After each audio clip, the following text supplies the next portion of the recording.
આપનું નામ? મારું નામ અબ્બાસ દંબા મેતર છે. અબ્બાસભાઈ, શા માટે આવ્યા છો? હું તળાજા શાક માર્કેટની અંદર ધંધો કરું છું.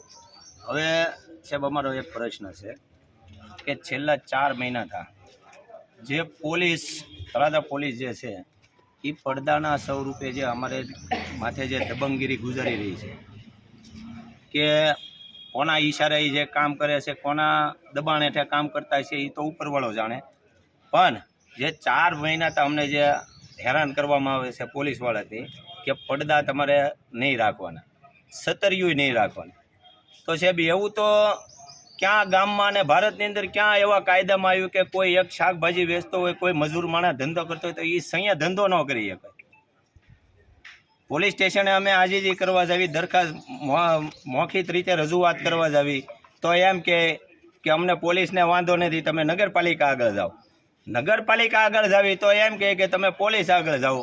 એટલે આજે જે ગઈકાલે જે અમારી યારે દબંગગીરી જે થઈ છે કે પોલીસના હાથમાં કોઈ દી ક્યાંય ભારતની અંદર કોઈ પોલીસ એટલે એક રક્ષણવાળો અધિકારી કહેવાય, એના હાથમાં ક્યાંય સરિયું ભાળી આખો સ્ટાફ આવ્યો તો સાહેબ પોતે કે અમે તો એની બહુ નિંદા કરવી છે કે આખા સ્ટાફના હાથમાં સરિયું કે જે પડદા કોઈ ગરીબ માણસ એક માણસ ધંધો કરતો હોય તો એના પડદા આવીને સરિયુંથી શેડી નાખ્યા, દોરીઓ કાપી નાખી, સતરિયું અમારા 1200 રૂપિયાની લીધી સતરિયું લઈ ગયા, જેમ તેમ વર્તણૂક કરવી હાવ કે જે છેલ્લી કક્ષાના જાણે જે ઓલા જે 2 નંબરના ધંધા જે કરે છે એને કોઈને એટલી તકલીફ નથી.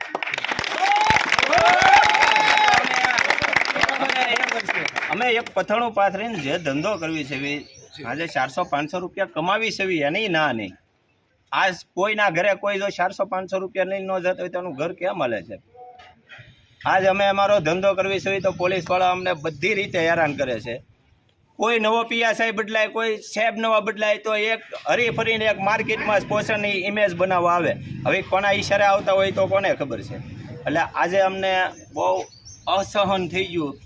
એટલે આજ અમે નગરપાલિકાની ઇજ્જત રાખીને આજ અમે એને સાહેબને મૌખિક રજૂઆત કરી છે, પ્રમુખ સાહેબને અને ચીફ ઓફિસર સાહેબને, અને આજ અમને 24 કલાકનો ટાઈમ આપ્યો છે કે ભાઈ તમારો નિર્ણય આવી જાય નિરાકરણ.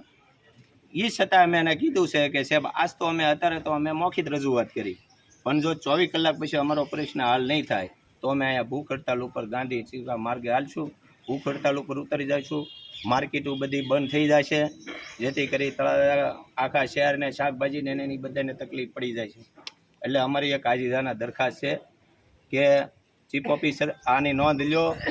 ચીફ ઓફિસર સાહેબ, નગરપાલિકાના પ્રમુખ, પોલીસ સાહેબ, ખાસ કરીને એક અમારા ધારાસભ્યને એક વિડીયોના માધ્યમથી મારે જાણ કરવી છે કે ગૌતમભાઈ, તમે તળાજા તાલુકાના માવતર ઠેકાણે કહેવાય.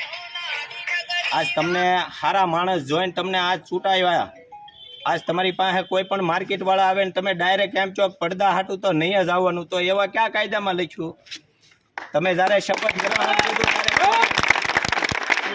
શપથ ગ્રહણ વિધિમાં લીધી ત્યારે કોઈ કાયદો એવો બતાડ્યો તો કે તમે પડદા પહેલાં કઢાવી નાખજો? 30 વર્ષથી જે જનતા હોટલ આગળ જે પેપ નાખ્યા હતા એ માણસોની સેફટી માટે નાખ્યા હતા. આજ બાજુમાં ગર્લ સ્કૂલ છે, દીકરીઓ, આજ એ પેપ કાઢી નાખ્યા. કેદુના આવારા તત્વો મોટરસાઇકલો લઈને રજા પડવાને 15 મિનિટની વાર હોય ત્યાં આવી જાય. આના જવાબદાર તમે છો. એટલે આજે ગંભીરતાથી નોંધ લ્યો ગૌતમભાઈ, અને આવતવાળી ચૂંટણીમાં તમને આનું પરિણામ લખત બતાવી જાય છે. તમે કોઈની હાય ન લ્યો, તમે આ ધારાસભ્યો છો, બધાની દુઆ લ્યો અને કામ કરો. કોઈ ધારાસભ્ય એટલે એક નવો ધારો બાંધવો, એ કાંઈ પડદા પડાવીને એ કોઈ ધારો નથી બાંધ્યો. તમે જરીક પોલીસવાળાને તમે તમારી રીતે કહો અને અમને અમારું જે પડદા બાંધવાનું છે કાયમ રીતે અમને બાંધવા દે બસ.